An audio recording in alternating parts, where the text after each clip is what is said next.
Bang Sara Labati raw ang mapapanood sa teleserye remake ng Kokak. Dahil siya ang bida sa show, kinarir na raw ng aktres ang pagpapaseksi. Makichika kay Kata Tibayan.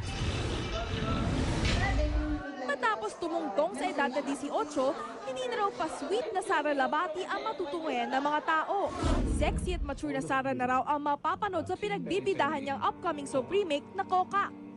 Sexier dito, mas may makikitang skin yung mga tao. At dahil ito ang first drama soap na pinagbibida na aktres, todo adjust na nga si Sara sa pressure na kinakaharap niya. Una dyan ang reaksyon ng kanyang ama sa desisyong pagpapaseksi na aktres. Nung nakita yung damit, nakatulala siya. Parang sa isip-isip niya, magpalit ka na!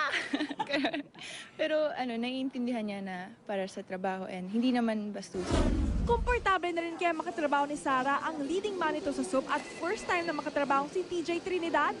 Siguro if hindi kami binigyan ng mga exercise na para mas makilala yung isa't isa, talagang awkward.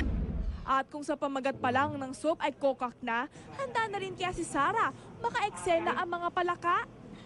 Kaya kong gawin lahat, as in kahit lumangoy sa mud, pero yung palaka at yung ipis lang talaga yung tititigan ko ulit sila, makikipag-friends muna ako sa kanila. Katatibayan updated sa Showbiz Happenings.